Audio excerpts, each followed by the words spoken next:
अस्सलाम वालेकुम, क्या हाल वाल है जी। उम्मीद है सब दोस्त खैर खैरियत से होंगे, अच्छी ज़िंदगी गुजार रहे होंगे। रात मैंने एक वीडियो देखी है, बल्कि पहले भी मैंने एक वाक़या पढ़ा था इस तरह का। एक रात देखी है, कोई छोटा बच्चा स्कूल से वापस आता है, घर में जैसे शरारतें करते हैं, शरारतें कर रहे, घूम फिर भाग दौड़ लगा रहे घर में। तो उसका ना अचानक कोई खिड़की को हाथ लगा के खिड़की का शीशा टूट गया या नीचे आके गिरा जो भी था। तो उसका बाप घर में मौजूद होता है, तो वो उठता है, गुस्से से बच्चे को देखता है, पूछता है कि किसने ये तोड़ा है, खिड़की का शीशा किसने तोड़ा है। तो घर वाले बताते हैं कि जो मिडिल उम्र का बच्चा है, वो बेटा है आपका, उसका हाथ लगा है या भागते हुए जो भी था उस वजह से खिड़की का शीशा टूट कर नीचे गिर गया। तो बाप गुस्से हो जाता है। गुस्से में वो कोई स्टिक उसके हाथ में लगती है, कोई लकड़, कोई जो भी चीज़ होती है, वो उसको ना बच्चे को मारना शुरू कर देता है। अनलिमिटेड बच्चे को मारा है। उसके बाद रात थी, शाम हो गई, सारे सो गए, बच्चा सो गया, रोता चीखता चिल्लाता, छोटा बच्चा था, क्या बता भी कुछ नहीं सकता था, ज़ाहिर पेन था, दर्द था उसको मार की वजह से शायद।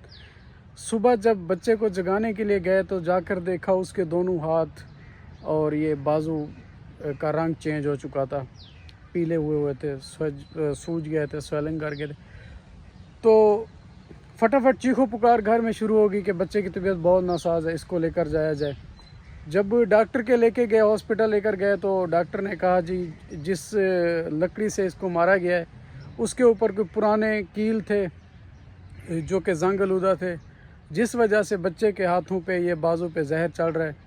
अगर अभी फिलफौर आप लोगों ने बच्चे के हाथ कटवाने का फ़ैसला ना किया तो शायद ये बाजू भी काटने पड़ें, फिर शायद ये आगे जिस्म में बॉडी में इंटर हो जाए, तो मतलब मामला बढ़ सकता है, कम नहीं हो सकता।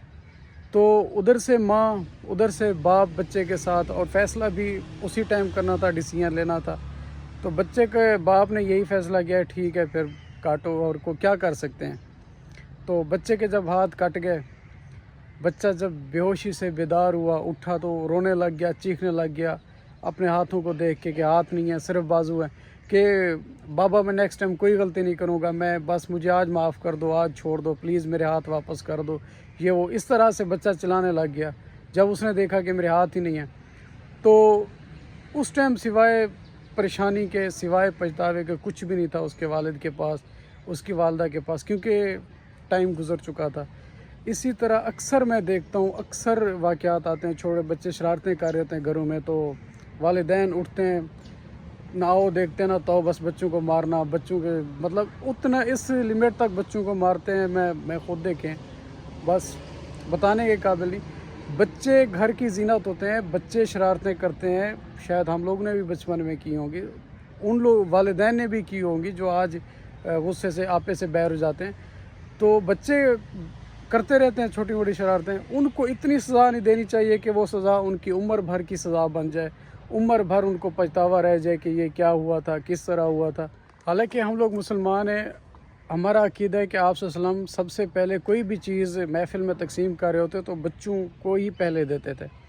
यहाँ पर हमारे यहाँ सारा सिस्टम उलट है, बच्चों को सबसे आखिर में, या कहते हैं कि बच्चों को महफ़िल में आने ही ना दे। मस्जिद में मैंने कई दफ़ा सुना है कि मस्जिद में बच्चों को निकालें, शोर करें। कहते हैं जिस मस्जिद में बच्चों का शोर ना हो तो समझो कुछ ही दिनों में वो जगह वीरान हो जाएगी, वो मस्जिद, नमाज ही नहीं रहेंगे। ज़ाहिर है जब बच्चे नहीं आएंगे, बड़ों को देखेंगे ही नहीं नमाज़ पढ़ता हुआ, इबादत करता हुआ, तो बच्चों में कहाँ शौक़ पैदा होना है। या बच्चों से इतना मतलब आजकल लोग नफ़रत करने लग गए हैं। अपने तो फिर भी थोड़े बहुत प्यार कर लेते हैं, गली मोहल्ले वालों को पटक के मारते हैं। कोई छोटे बच्चा सबके लिए प्यारा होता है, किसी का भी चाहे बच्चा हो, बच्चे को क्या पता क्या गलती करनी है क्या नहीं करनी, उसको दरगुजर करना लाजमी, दरगुजर करना चाहिए मैं कहता हूँ। बल्कि जो भी हो उसको समझाना चाहिए बच्चे को, ना कि उसको उम्र भर के लिए उसको कोई आजिज़ कर देना उम्र भर के लिए, क्योंकि हमारे नबी ने बच्चों से इतना प्यार किया और हम लोगों को भी करना चाहिए। ज़रूरी पैगाम था जो मुझे लगा है कि ये अवेयरनेस देनी चाहिए आप लोग को। अगर अच्छा लगे तो इस वीडियो को लाजमी शेयर कीजिएगा। अपना बहुत ज़्यादा ख्याल रखिएगा। Thank you so much.